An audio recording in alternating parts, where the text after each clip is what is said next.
ఆంధ్రప్రదేశ్లో మొట్టమొదటి రైలు మార్గం పుత్తూరు రేణిగుంట. ఇది చెన్నై ముంబై మార్గంలో భాగం. ఈ మ్యాప్ 1882లో దేశంలో ఉన్న రైలు మార్గాలది. దీంట్లో ఉమ్మడి రాష్ట్రంలో రెండు రైలు మార్గాలు ఉన్నాయి. ఒకటి చెన్నై ముంబై, 2 వాడి సికింద్రాబాద్. సికింద్రాబాద్ రైల్వే స్టేషన్ ఏర్పడడానికి 18 ఏళ్ల ముందే 1856లో కడప రైల్వే స్టేషన్ ఏర్పడింది. ఉమ్మడి రాష్ట్రంలో ఉండిన 23 జిల్లాల్లో మొట్టమొదటి రైల్వే సౌకర్యం పొందిన జిల్లా కేంద్రం కడప.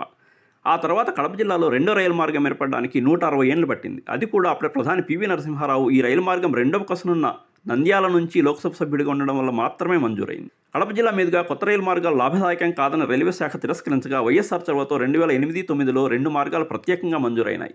ఒకటి కడప బెంగళూరు మార్గం, కేంద్ర రాష్ట్ర ప్రభుత్వాలు చెరిసగం ఖర్చు భరించి.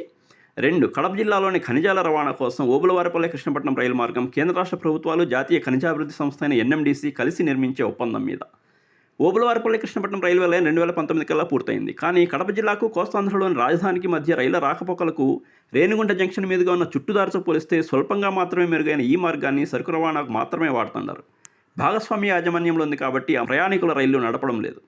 ఆ మార్గంలో కడప జిల్లా చిట్వేలు చెర్లోపల్లె, నెల్లూరు జిల్లా రాపూరు మధ్య తూర్పు కనుమల్లో తవ్విన 6.65 కిలోమీటర్ల సొరంగం భారతదేశంలో విద్యుదీకరించబడిన రైలు మార్గాల్లో ఉన్న అతి పొడవైన సొరంగం. ఇక కడప బెంగళూరు మార్గానికి రాష్ట్ర విభజన తర్వాత తెలుగుదేశం ప్రభుత్వం తన వాటాగా 2014-15లో 50 కోట్లు విడుదల చేసి ఆ తర్వాత పూర్తిగా ఆపేసింది. వైఎస్ఆర్సీపీ ప్రభుత్వం మొత్తం రైలు మార్గాన్ని రద్దు చేసి ముద్దనూరు మీదుగా చుట్టుదోవలో వేరొక మార్గాన్ని ప్రతిపాదించింది. తర్వాత వచ్చిన కూటమి ప్రభుత్వం దాదాపు ఆ మార్గానికి మొగ్గు చూపింది, కానీ పనులు మాత్రం మొదలు కాలేదు.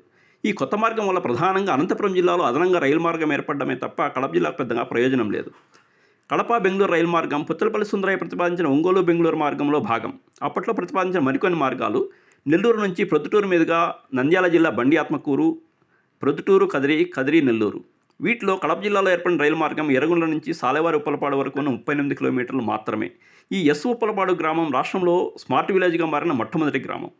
రాయలసీమ, ఉమ్మడి చిత్తూరు జిల్లాల్లో రైలు మార్గాల విస్తృతం సూచించే జంక్షన్ల వివరాలు: ఉమ్మడి అనంతపురం జిల్లాలో 6, ఉమ్మడి చిత్తూరు జిల్లాలో 3, ఉమ్మడి కర్నూలు జిల్లాలో 3 ఉంటే ఉమ్మడి కడప జిల్లాలో ఎర్రగుంట్ల 1 మాత్రమే. నందలూరులో మూతపడిన రైల్వే లోకో షెడ్ది సుదీర్ఘ విషాదగాథ, దాన్ని ఇంకోసారి చెప్పుకుందాం. రాయలసీమకు సంబంధించిన మరిన్ని అరుదైన విశేషాలతో కూడిన పుస్తకం కడప జిల్లా అభివృద్ధి ఆత్మగౌరవం, case study of aspirational district. 360 పేజీల ఈ పుస్తకం ఫ్లిప్కార్ట్లో ఉంది.